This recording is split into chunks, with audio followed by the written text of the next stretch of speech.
Hello, everyone. I'm Ivo Daalder, president of the Chicago Council on Global Affairs, and this is World Review, our weekly look at news from around the world. And joining us this week from New York City, Peter Spiegel, U.S. Managing Editor of the Financial Times. Peter, great to see you. Hello, Ivo. Thanks for having me back. And from Washington, D.C., I believe, Bethany Allen Ebrahimian, who is the China reporter for Axios. Bethany, great to have you. Thanks. Great to be back. And Stefan Kornelius from Munich. He is the political editor of the Süddeutsche Zeitung. Stefan, wonderful that you can join us again for an important set of discussions. And let's dive right into it. We'll start with China.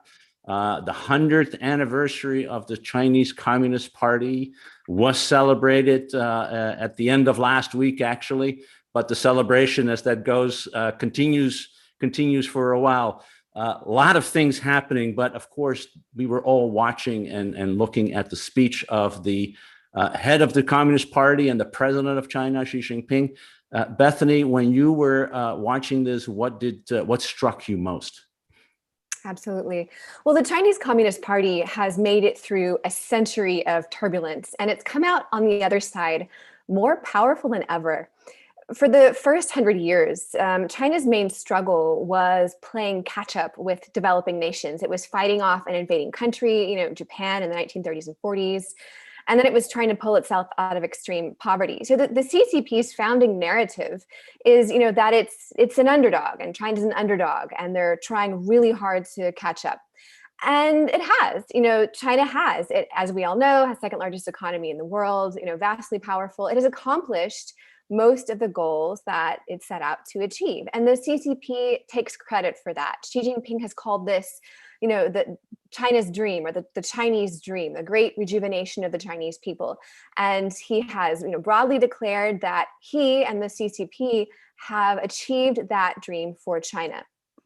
But for the next 100 years, I would predict that China's main struggle is going to be different. It's going to be learning how to wield the power it has accumulated responsibly. How can it become a world power that doesn't cause harm and isn't widely hated and isn't feared? And right now, I'd say they're failing pretty badly at that. And let's look at a quote from Xi Jinping's speech. Here's that quote: "The Chinese people will never allow foreign forces to bully, oppress, or enslave us.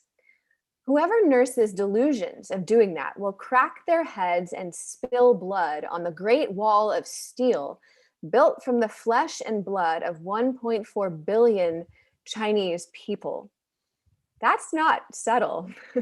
What China's leaders and actually many Chinese people themselves don't seem to understand is that life and the world isn't a movie where China's the underdog and the rest of the world are just bystanders cheering them on. A growing number of countries, and it's not just Western countries, and it's not just democratic countries, a growing number of countries around the world are afraid of China. They're afraid of being economically and politically subjugated. So the question that the CCP is facing is, who the CCP wants to be. But we're also facing a question, and you can say we being, liberal democratic countries or the West or any country in the world. But liberal democratic countries are facing a question: who do we want to be? As the CCP has sort of drawn this line, as Xi Jinping has drawn this line, who do we want to be? It would actually be quite easy to get along with Beijing if we just don't defend our system and our values. What kind of political system and values do we want to set the tone for the world? An example of this very clear question that we're facing regards slave or forced labor in Xinjiang, where China is committing an ongoing genocide. Because of the integrated nature of China's markets, those products are integrated into products that we have, and in fact, maybe even wearing right now on our bodies, textiles. What do we want to allow within our own countries? Do we want to allow these slave labor imports within our own countries? China has already punished people, sanctioned people, for politicians and scholars and think tanks for saying that we're not going to allow products of slave labor in our own countries. So that's just an example of this really huge, epochal question that all of us are facing right now.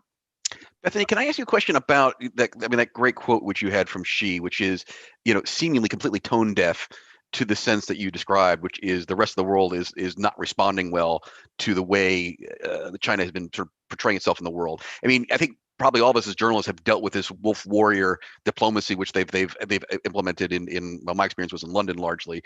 It's really off-putting, and I don't think it's making them any friends. Do you get a sense that there's any self-realization on behalf of the inner circle around Xi that maybe this is not working? I mean, again, you know, if you look at the advantages that the U.S. and the West have, is we have allies and we actually are able to build coalitions, and the Chinese just aren't. And I guess at some point they must wake up to the fact that they're doing something wrong in this regard. But do you get a sense, Xi's rhetoric aside, that there is any re-examination about the way they approach the rest of the world in that regard? I think the answer to that question is yes. But before I get into that, I mean, you're totally right about how off-putting this is. And it's really key to note that this isn't just directed at Western countries or democratic countries. I mean, you know, there have been plenty of horrible examples with Venezuela and Sri Lanka, endless examples with India. You know, so really it's just China's diplomats everywhere, just, you know, throwing pot shots at everyone. The Venezuela one, the Chinese embassy in Venezuela last year literally tweeted, and this long tweet thread put, you know, to Venezuelan government officials said, put on a mask and shut up. That's literally what the tweet was. So yes, I think there is a little bit of a recalibration, but I don't want to exaggerate this. So there are a couple of, I think it was maybe last month, there was, I think it was a speech or maybe an article in Süddeutsche or something saying, you know, we need to have, you know, China needs to demonstrate its loving nature. We need to, you know, be more loving, show that China's a loving country. And I think some analysts took that to mean that China is going to actually be nicer. I don't think so.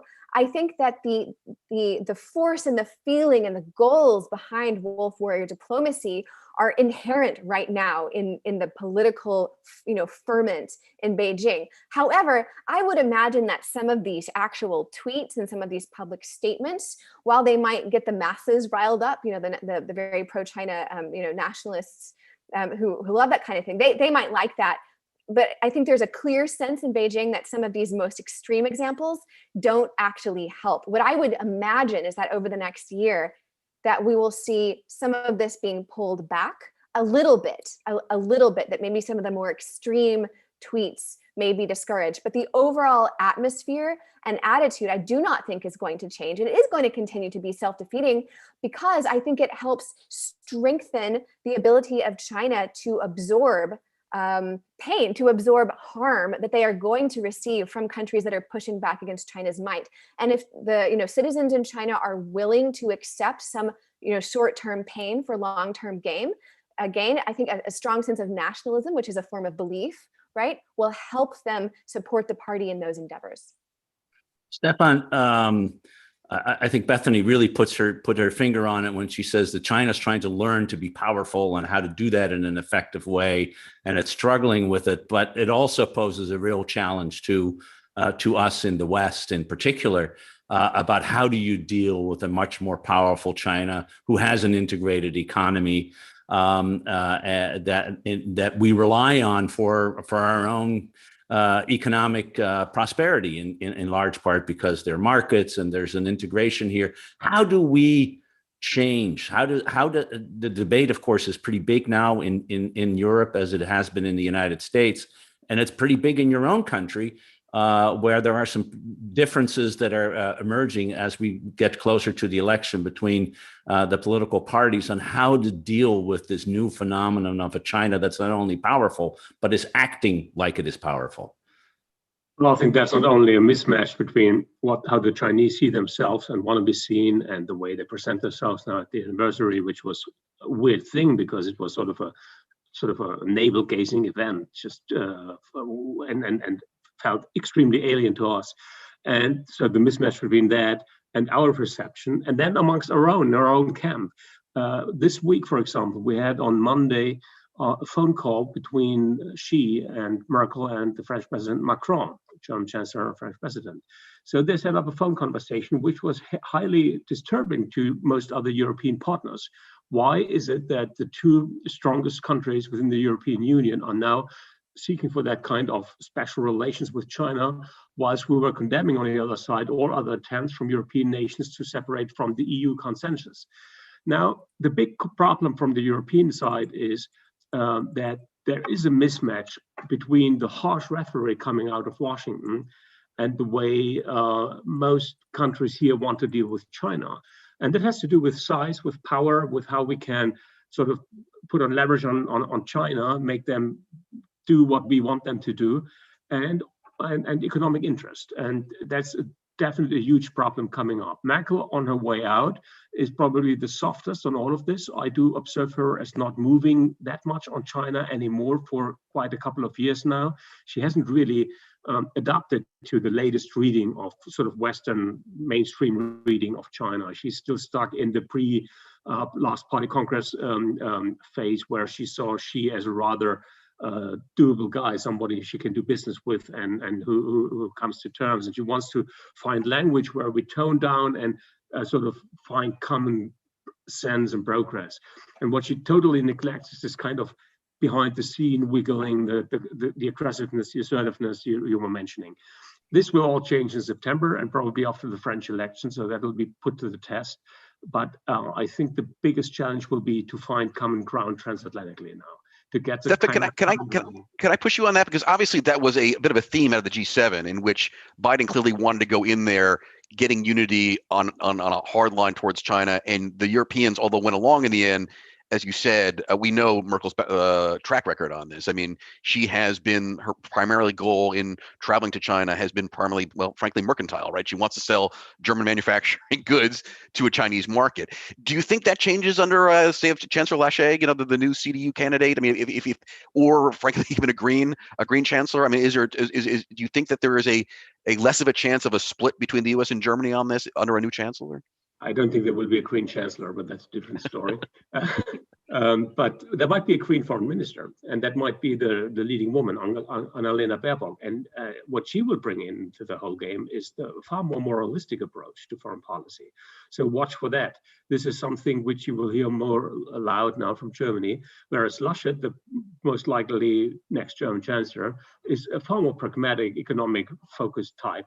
So things have to sort out, and there's this mismatch in size and power. Germany really cannot put any kind of serious pressure on China, whereas there are attempts economically to shut Europe off, to ask for level playing field, and all these things. And I'm wondering how we proceed on this. The Chinese made this serious mistake in retaliating in the sanctions game in the last time, far heavy-handedly. And that really shut down all the mechanisms in Brussels and the European Parliament. So I don't see the Chinese-European relations really moving substantially within the next 1-2 years. Bethany, jump in here. Yeah, can I add a point to that? I've been very interested to see Germany's slow evolution over the past 4 years. I covered the federal elections in 2017, and with an eye towards China, I mean, it was 100% business. There was no discussion of China's political system or problems it might pose. 2021 is very different. It's we don't have any Trump ban and anti-China alliance in Germany, but the tone is quite dramatically different.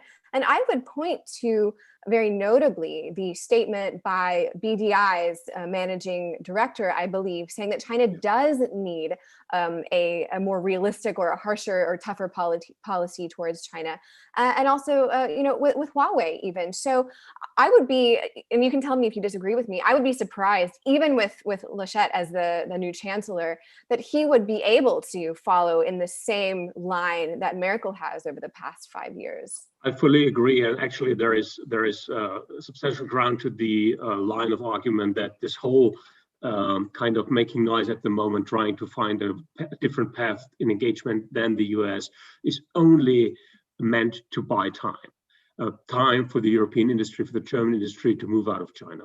Because we all know this is coming to an end somehow, and the pressure is getting increased. And this is what I do also hear from German industry. They do feel the pressure, they do feel the pain. The European representative in Beijing, who is one of the most outspoken critics of the regime, is clearly sending warning signals to his members. And these are all business people who want to make money, but they need to buy time to get their businesses in order and probably even move out. To Bethany's point, if I could just add one last thing on this. I mean, I recently had a conversation with a very senior French diplomat who was sort of patting himself on the back because he said, look, we were warning about Chinese acquisitions in Europe. We've been warning against, they were actually much more pro-American on the Huawei issue as well, earlier than even the Brits were. They were patting themselves on the back. When we first raised this, they thought it was typical French statism, typical French protectionism, but actually Germany is now very clearly moving in the direction that they want an EU-wide system, much like our CFIUS system, where that they could be blocked acquisitions of European companies, European assets for national security reasons, because they're very concerned about the technology transfer issue with the Chinese. So I think you're right, Bethany. I think particularly in a new government, we'll see Germany move much more, for lack of a better word, in the French and American direction on some of these protectionist measures.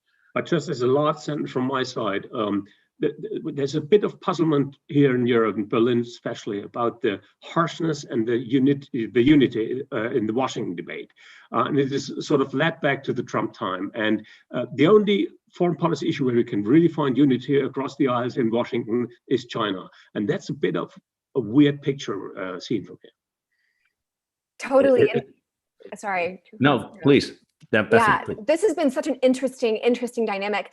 The bipartisan consensus on China, I mean, it's almost a cliche. We've had it now for maybe 4 years, I would say. And I thought when the coronavirus pandemic started and when the Trump administration, in 2020 dramatically deepened their anti-China stance, and in large part because of the coronavirus, we started seeing things get polarized here, especially because of the way that the Trump administration seemed to want to deflect its own flaws in dealing with the pandemic onto China by blaming China for the pandemic. And I thought, here it is. It's the end of the bipartisan consensus right here. But it stuck.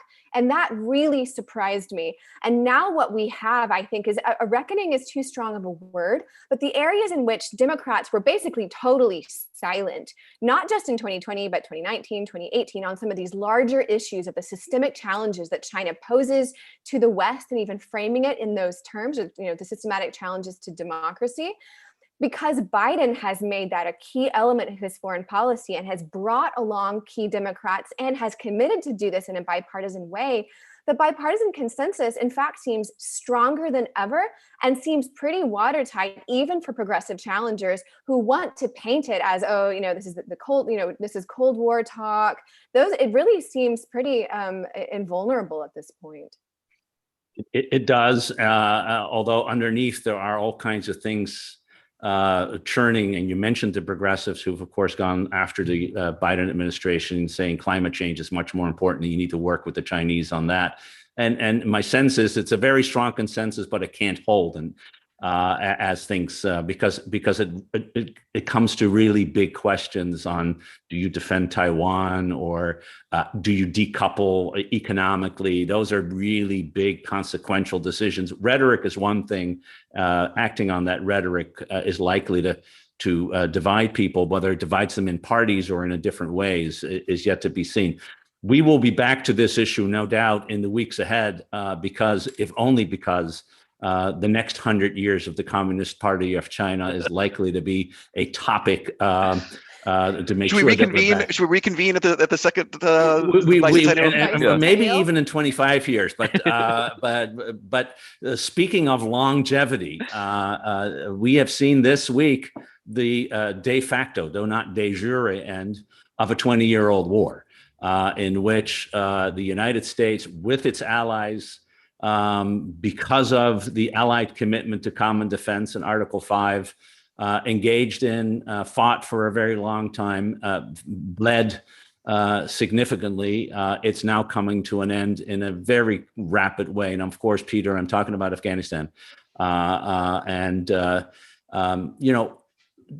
Starting where we are, but looking back at this, what did we gain and what have we learned? Well, this is the question which I think we'll do a lot of hand wringing about. I mean, it's frightening to think it has been almost 20 years. I mean, I think my first trip to Afghanistan was shortly after the Taliban fall, and I woke up 18 years later, and here we are.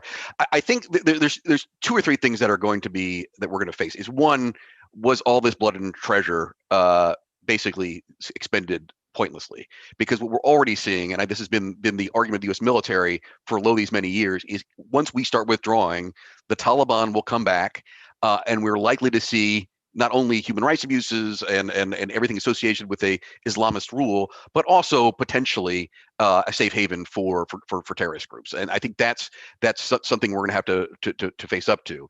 I think more importantly for the short term is the extent to which, and Ivo, you and I were talking this before we went on air.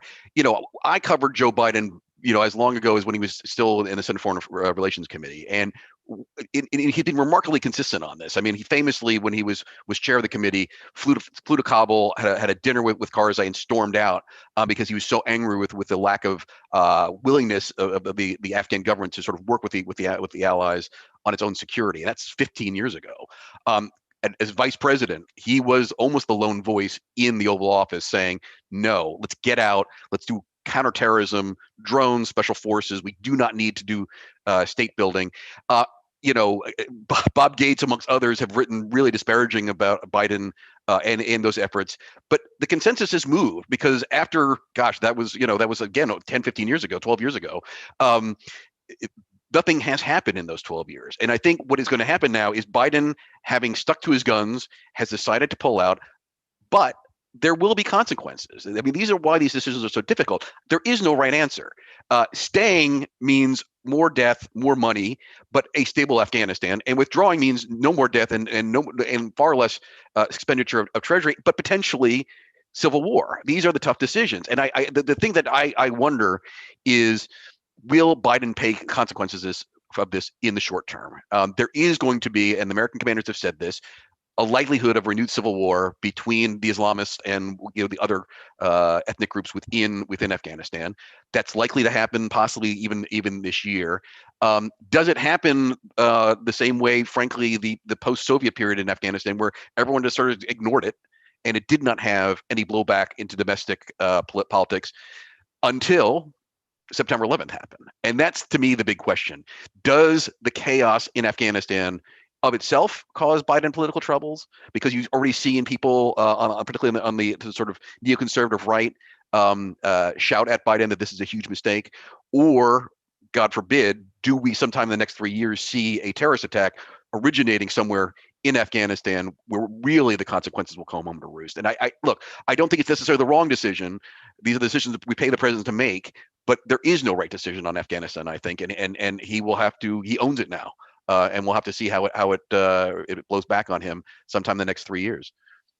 Stefan, it was Biden's decision for sure. He did it. He made it. He made it without talking to anybody in the rest of the world, including our allies, and particularly Germany, which for many, many years now has been the second largest troop contributor to Afghanistan, and had significant responsibilities up in the north. What is what's the sense in Germany, but also in Europe at large, on the decision and its consequences, and a huge investment being made by not just the United States, but so many other countries, including in life and treasure? Well, it's extremely complicated, and Peter basically made the case. You have to take it almost philosophically, or sort of how do you achieve eternal peace, or how do you is peace a thing, an achievement in itself?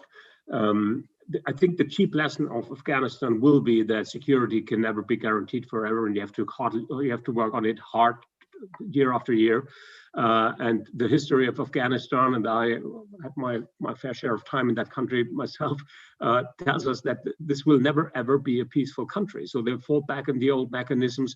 You have the tribal structure, you have the ethnical structures, and the religious conflicts.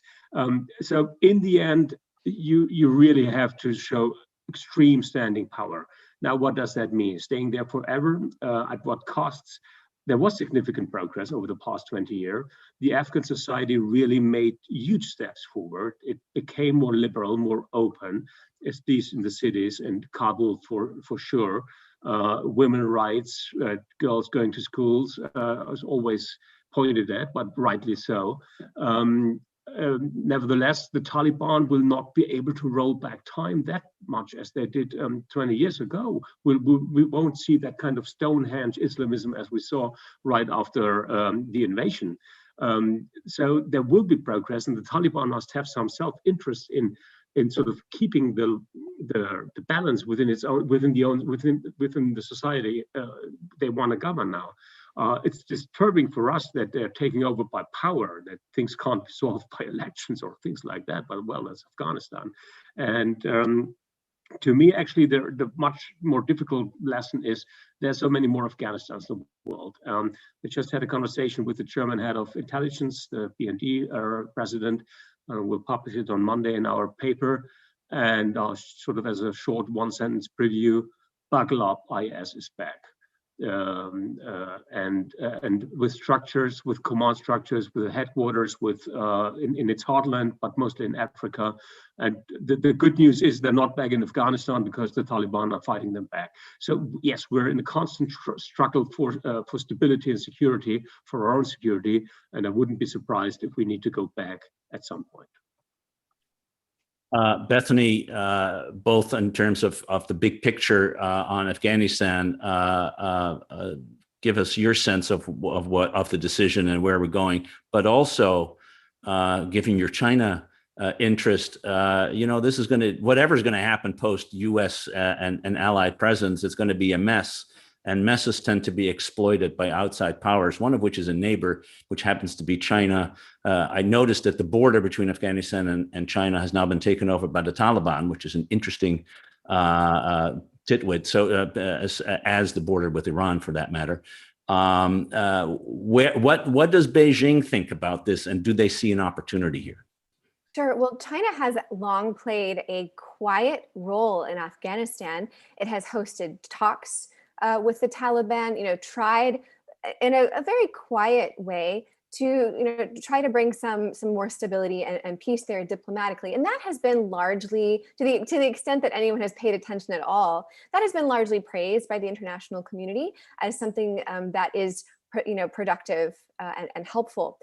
I think that, China's nightmare scenario right now is the US leaving and really leaving, and Afghanistan falling apart again, and then the world looking to China for something, because China has increasing interest across the whole region with its Belt and Road Initiative, and not just interest, but also a growing sense of responsibility. It has, it has increasingly advertised itself as having an alternative and better model than the West has in, former third world countries in regions of the world that have previously, fallen under the purview of various kinds of imperialism. One of the characteristics of the Chinese Communist Party, over the past 40 years, really consistent, is it has looked to not make the same mistakes as previous governments, whether that's the Soviet Union. It has tried really hard to avoid avoid collapsing the way the Soviet Union did. It has, looked at U.S. mistakes in the post 9/11 world, and is really committed, I think, to trying to stay out of those quagmires. And so, if we know that Afghanistan is the graveyard of empires, doesn't Beijing know that too? So it does not want to be in a situation where, it ends up getting sucked into Afghanistan like the Soviet Union did and like the U.S. did. But it's going to be a problem, right? Because, and what's so interesting is that the Taliban is looking to Beijing as some sort of, can we do this? Will you let us have control of this country? Will you respect us and view us as equals? And we're starting to see Beijing trotting out some of the same language that it has used in its diplomacy with developing countries around the world, saying, we're not going to mess with your political system. Your government has to, basically give us not fealty, but not try to push back against what we want, and then we will bring you economic prosperity. So what we're seeing with China is that it is saying, we know how to deal with this. We will just provide funding through Pakistan for infrastructure projects, and that infrastructure will magically fix the country. Maybe, or maybe in the middle of those infrastructure projects, new insurgents or new violence will target those projects, and then China will face a quandary of, employees of our Chinese state construction companies just got murdered. What do we do? So that's China's nightmare scenario. Good luck to them. Maybe China can finally finish the Kashiki Dam that we've been trying to build there for the last 30 years and pay for it too. Peter. Just very quickly, if I can jump in here, because Bethany use that bumper sticker, the graveyard of empires, and the reason, and the other one is of course the Great Game. I mean, the reason Afghanistan keeps coming back is because it is at the crossroads, right? Not only do the Chinese, and frankly, remember when they Guantanamo Bay, when we finally found out who was there, a lot of Uyghurs there, so a lot of the concerns about Islamism in Western China is tied to Afghanistan. The Pakistan India competition plays out in Afghanistan, where there was a huge amount. The Indians were trying to work with the Pashtuns. The Pakistanis got very nervous about this. Don't forget, Iran is on one side of Afghanistan too. They have in Herat have tried to exert influence on that side. And again, of course, we know from 79, the Soviets, so the Russians with their problems in their former republics. And so the reason that Afghanistan keeps coming back and keeps becoming problematic is, yes, of course, it has been ungovernable, and as Stefan worryingly said, maybe it's doomed forever to be a warlike country. But it's because so many interests in the region are funding various different parts of the ethnic mix in Afghanistan. It is always going to be a place where the Great Game is played. And I think, as Bethany said, this is some of the nervousness why even rivals of the U.S. are worried about the U.S. leaving and creating a vacuum, because there are so many interests that intersect in Afghanistan. And I think, frankly, as journalists, it's been a great story it's going to be a great story to follow. But you do worry about regional instability at the heart of so many great geopolitical powers right there. I'd add one other near neighbor, not direct neighbor, Turkey, which is the country that is going to retain its military force there to protect the airport. And Turkey has long-standing interest in this part of the world as well. So yes, the Great Game, the graveyard of empires, whatever phrase that we will use in many book titles and articles to come, will remain the sad thing. And I think Stefan was right to remind us. The sad thing is there's 30 million people in that country. They deserve much better than their leaders and their neighbors have for so long provided. And a lot of them have gotten a lot out of the last 20 years, and that's particularly true for women and girls who've gotten educated and want to get on with building a country in which everyone can prosper, which it doesn't look like is going to happen anytime soon. From the Old Testament, which is one way in which a Dutch general once described Afghanistan to me, is like walking through the Old Testament, to the future, Stefan, cyber attacks. We've seen a marked escalation over the last, I'd say, 6 months, with particularly ransomware attacks, which intelligence sources keep saying are originating from Russia. This was a major issue in the discussion that Presidents Putin and Biden had in Geneva. Biden drew some serious red lines. As one former national security advisor once said, with regard to Iran, the problem with the red lines is they keep crossing them. Well, the Russians are crossing them. And the question is, I guess, what are we going to do about it? And when I say we, it's not just the United States, because of course these attacks are affecting everyone, and they're affecting companies and jurisdictions in Europe just as much as in the United States, and the danger is just as great there. So, how is the debate? How is this issue being seen in Europe, and how are people thinking about what we need to do about it? Well, it's indeed affecting all of us. We had a Swedish supermarket chain having to close down this week due to this attack by REvil, the allegedly REvil, the Russian group, which attacked IT infrastructure all over the world. 40,000 companies uses them, or about 1,500 companies were affected. We did have the Colonial Gas Pipeline attack. We had the meat processing GBS attack. We had solar wind. There's simply too much happening over the past half year. Seems to be an easy way to make money. And the main problem is, yes, there are those red lines, but you don't know who actually is crossing them. And that's the typical evasion you do see when you, let's say, confront Russia with the fact that things are originating allegedly from their territory. You can't prove it. It can be a North Korean hacker group which uses Russian servers, or willingly, or even other operations going. It's simply not traceable, and probably there are techniques which we might not know, and that was part of the conversation both presidents had in Geneva. Biden made clear at the Geneva summit that this would not longer be tolerated. And we saw the national security team convening this week in the White House, obviously discussing retaliatory measures. We haven't seen any of them yet. And I would send a word of caution, because we don't know what kind of escalation we're walking into if this is the new way we battle each other now.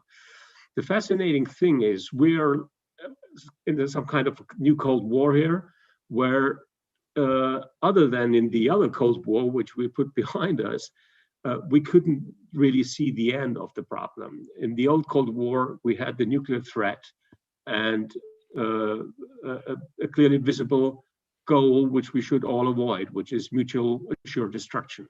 And that's the problem with cyber is you can't grasp it. You don't know how really hard it can hurt you, and until you feel it, until a city is shut down from its electricity or water supply. So yes, this is extremely dangerous escalation, and I can imagine there will be back channels open now, discussion on it, how to deliver it, how to stop it. Threats which are being exchanged, not publicly, but I can also guarantee we'll know, let's say within a week or two, things don't stay quiet. Neil, I hope you don't mind if I steer this back to my repeated rants about the decision by Biden to hold the summit with Putin, which I just think was misguided. I understand that as you know, to try to prove in a court of law whether the Russian government was knowledgeable or had tacit support of this, maybe we don't have the evidence. But what we do know is that the GRU has its own hacking teams that engage in this, and we also have evidence, mostly through journalism, that a lot of those guys then go work for the private sector, criminal sector, doing the same darn things. And so the decision by the Biden administration to let's bygones be bygones, and I know they didn't put it that way, but it certainly looked like that, and have the summit with Putin, giving him that stage, I think was a mistake. And here we are 2-3 weeks later with this blowing up in his face. And I think that was just a mistake. And I think there has to be consequences for this kind of stuff. It is happening on their soil, even if it's their servers and it's some North Korean hacker, which frankly I find I don't believe Putin's protestations on this. There has to be measures taken by the Russian government to crack down on this. And if they don't, there has to be some pain involved in this, or else it will keep happening. And Obama tried it a bit and seemed to have gotten some progress. Obviously, Trump will take those 4 years as a do-over, I guess. But I do think that in its slight obsession with confronting China, and the need to perhaps separate the Russians from the Chinese and cozy up to the Russians as they fight the Chinese, or at least manage the Russian issue as they confront the Chinese, they have missed a very big threat to American national security. I mean, we do know that Mark Milley, the chairman of the Joint Chiefs, has said he believes that Russia actually is the single biggest threat to the United States, not China, from a national security perspective. And this is part of the reason why they have the means and they have the desire to destabilize the United States and its Western allies, and they are doing it. And it seems to me that the Biden administration seems to want to let bygones be bygones and manage that relationship as opposed to confront the Russians on this. General Milley wasn't the only one. It was Joe Biden as a candidate, when asked what was the biggest threat to the United States, who said it was Russia. China's the biggest competitor. You could argue, of course, that having gone to the summit and giving the warning, you now have the predicate for acting. But that means acting, right? Because clearly Putin, whatever Biden said, Putin didn't crack down. As we saw in the latest attack, which was pretty darn sophisticated. At least the initial supply chain attack seems to have been pretty darn sophisticated, with some technology that one would assume would be state based rather than just criminal. But then Stefan is right too. You know, if you do retaliate, where does this end? And the escalatory spirals are happening. Bethany, when the Chinese are playing this game in a really nice way, because here the U.S. and Russia are going after each other, and the Chinese are doing a whole bunch of similar ways. And it was Obama who told Xi, cut it out, back in their first meeting in the Annenberg estate, what was it, 2013 or so. And yet the Chinese didn't cut it out, and they're still at it. Are they getting a free pass? Well, I think that they know that they're certainly in the sights of the U.S. government, and the Chinese government, like the Russian government, has gotten very good at using proxies. So, when you see indictments, when you see U.S. intelligence officials talking about, or even private cybersecurity firms talking about these cyber attacks, it's China-linked actors. It's tough to link them to the various PLA units specifically that are involved, but it's possible. So we're definitely seeing this as an enormous and growing concern. We saw with the OPM hack a few years ago that China really has the capability to spend months in our systems, and we don't even know. I think what we're seeing right now over the past few months is a difference, and we've seen this repeatedly between the difference between Russia and China, is that Russia is willing to just blow the whole darn thing up, because they don't have that much to lose. What do they have to lose? They're a declining power, depending on your perspective on that. They're not on the up and up. China is. And they're still in a fragile place where if the U.S. and EU countries really, and other countries, Japan, South Korea, really had the will, they really could knock China down a few notches and delay its rise if they really wanted to. So China has a lot more to lose than Russia, and thus they tend to do things in less spectacular and less in ways that don't necessarily immediately and directly affect the lives of civilians, the way that we have seen Russia doing that, especially over the past few months. And as a result, you get statements, like you just said, that Russia's the biggest threat to U.S. national security, China's a competitor. China loves that. That's great. Let's keep that going. Stefan, I want to spend the last 2 minutes on the issue that has overtaken Europe. And I'm not just talking about the Euro Cup, which of course is since all of us are no longer part of that equation, the fact that the Delta variant is spiking in the very place where the Euro Cup final is taking place, and seems to be almost getting out of control. Big debate in Europe about whether we can have 60,000 people in the stadium in Wembley, London, to watch. One of the great games, a different great game, being played while 27,000 new cases plus are emerging in England every day. I know that the German chancellor was very unhappy about this. What's Europe going to do about it? Anything? Well, most European countries are in a bind here. It's vacation time. People want to travel. They're sick and tired of the pandemic. And if you lock things down again, if you tell them to stay at home, not to travel to Spain, to Italy, that'll be trauma on the streets. And it's getting worse in London, where people want to enjoy the game and want to enjoy their first moment in national pride since 55 years. It's the first ever final for the English soccer team for that long time. And quite honestly, Boris Johnson is using this. He's using this for a nationalistic undertone. There's a Brexit undertone in it. It's triumph over the rest of Europe. It's actually pretty sad. Soccer has always had a political connotation to it. Don't mind, and we should enjoy the game, and the political stuff will be forgotten 3 days later, usually. But this time, it's playing with people's life, and it's playing with health. And he's selling this whole thing of 60,000 at Wembley as a sort of as a national test, as an experiment which the National Health Service is conducting on those spectators to see whether one could have such mega events. Well, I can tell you can have them, but you have to pay a price.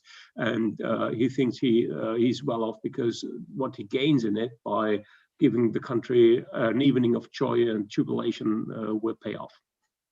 Well, Easy for a German to say with multiple Euro championships and World Cup championships under their belt. We had a pretty bad night at Wembley. That's very true. It didn't work out that well this time around. Yeah. I'm not even talking about the Dutch, so or the Belgians for Or that the Belgians. That broke my heart. Yeah. But, so we'll be watching. At least some of us will be watching on Sunday. Others will be watching the Copa America, which is also taking place, of course, and all of us will be watching what the impact is of having so many people at a time when a variant is quickly spreading around our nations, even in nations with high vaccination rates. I want to thank Stefan Kornelius and Peter Spiegel and Bethany Allen Ebrahimian for being with us, giving great insight in what's happening around the world. And we've gone around the world this time around. I want to wish all of you a great weekend and hope that our viewers will tune in again next week for another edition of World Review. Take care. Thank you. Bye.